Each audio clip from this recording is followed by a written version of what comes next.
السلام علیکم ورحمۃ اللہ وبرکاتہ۔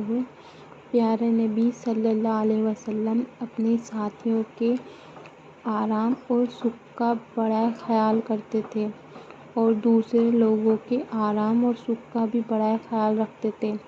پیارے نبی صلی اللہ علیہ وسلم کے گھر کے باہر کوئی آدمی آتا، چاہے وہ مسلمان ہوتا یا نہ ہوتا، آپ اس کے آرام کا بھی بڑا خیال فرماتے۔ لوگ آپ سے ملنے کے لیے، آپ سے دین کی باتیں سیکھنے کے لیے، آپ سے کچھ پوچھنے کے لیے، آپ سے کچھ کہنے کے لیے، آپ کو دیکھنے کے لیے اور بہت سے کاموں کے لیے آپ کے پاس آتے ہی رہتے تھے، ایک دو اور چار، زیادہ بھی۔ آپ سب کی بڑی خاطر کرتے، انہیں اچھی جگہ ٹھہراتے، انہیں اچھا کھانا کھلاتے، آرام سے سلاتے اور راتوں کو اٹھ کر دیکھتے کہ مہمانوں کو کوئی تکلیف تو نہیں ہے۔ ایسا بھی ہوتا کہ حضور صلی اللہ علیہ وسلم کے گھر میں کھانے کو کچھ نہ ہوتا اور مہمان آ جاتے، اس پر بھی آپ بڑی کوشش سے مہمانوں کے کھانے پینے کا انتظام فرماتے۔ ایک بار ایک یہودی آپ کے یہاں آیا اور آپ کے پاس ٹھہرا۔ اس دن آپ کے گھر میں کھانے کو کچھ نہ تھا۔ آپ نے ایک بکری کا دودھ پلایا، وہ پی گیا لیکن بھوکا ہی رہا۔ آپ نے ایک بکری کا دودھ اور پلایا، وہ پھر پی گیا لیکن رہا بھوکا ہی۔ آپ صلی اللہ علیہ وسلم نے اسے ایک اور بکری کا دودھ پلایا، وہ اسے پی گیا لیکن رہا بھوکا۔ اس طرح ایک ایک کر کے آپ نے اسے 7 بکریوں کا دودھ پلایا۔ ایک بار ایک آدمی آپ صلی اللہ علیہ وسلم کے گھر آیا، رات کو ٹھہرا، کھا پی کر سویا تو رات کو اسے دست آ گیا۔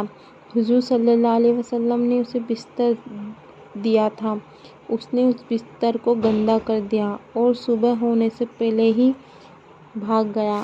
آپ نے صبح کو اپنے ہاتھ سے بستر دھویا۔ گھر کا کام کاج خود ہی کر لیتے تھے، بازار سے سودا خود ہی لے آتے تھے، دوسروں کا بھی سودا لا دیتے تھے، ٹوٹی جوتیوں کو خود ہی گانٹھ لیتے تھے، غریبوں اور غلاموں کے ساتھ بیٹھ کر کھانا کھا لیتے تھے۔ ایک دن آپ گھر سے نکلے، لوگ آپ کو دیکھ کر ادب سے کھڑے ہو گئے۔ آپ نے منع فرمایا اور ساتھ یہ بھی فرمایا، جو آدمی یہ پسند کرے کہ لوگ اس کی عزت کے لیے کھڑے ہوں، وہ اپنا ٹھکانہ جہنم میں ڈھونڈے۔ ایک بار کچھ لوگ ملنے آئے، انہوں نے کہا، آپ تو ہمارے مالک ہیں۔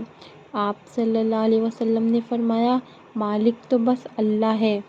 ایک بار ایک پاگل عورت آئی اور کہا، اے محمد، مجھے تم سے کچھ کام ہے۔ آپ اٹھ کھڑے ہوئے، وہ آپ کو ایک گلی میں لے گئی اور زمین پر بیٹھ گئی، آپ بھی زمین پر بیٹھ گئے۔ اس نے جو کچھ کہا آپ نے اسے اطمینان دلایا، پھر جب وہ اٹھ کر چلی گئی تب آپ بھی اٹھے۔ حضور صلی اللہ علیہ وسلم نے مکہ فتح کیا اور جب شہر میں داخل ہوئے تو آپ ایک خچر پر سوار تھے جس کی لگام کی جگہ کھجور کی چھال بندھی تھی اور آپ صلی اللہ علیہ وسلم اللہ کا شکر ادا کر رہے تھے۔ ایک بار آپ نے اپنے ایک ساتھی کے گھر گئے، آپ کو دیکھ کر بچیاں آ گئیں۔ ان میں سے کسی ایک نے شعر پڑھا جس کا مطلب یہ تھا، ہم میں ایک ایسا رسول ہے جو کل کی باتیں جانتا ہے۔ آپ نے یہ شعر سنا تو اسے پڑھنے سے روک دیا، کیونکہ کل کی باتیں اللہ کے سوا جاننے والا کوئی نہیں۔ حضور صلی اللہ علیہ وسلم کے پیارے بیٹے قاسم جس دن اللہ کو پیارے ہوئے، اس دن سورج گرہن تھا۔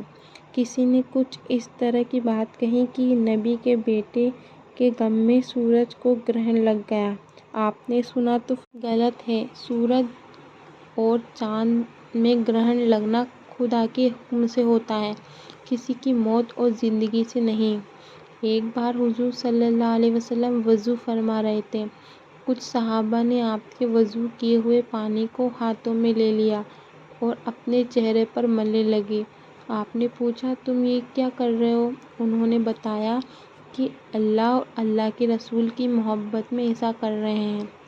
آپ نے یہ سن کر فرمایا، جو اللہ کے رسول سے محبت کرنا چاہے اسے چاہیے کہ سچ بولے، امانت دار بنے اور پڑوسی کے ساتھ اچھا برتاؤ کرے۔ ایک بار کسی نے بات کرتے کرتے کہا، جو خدا چاہے اور جو آپ چاہے۔ یہ سن کر آپ نے فرمایا، تم نے مجھ کو خدا کے برابر اس کا ساجی بنا دیا۔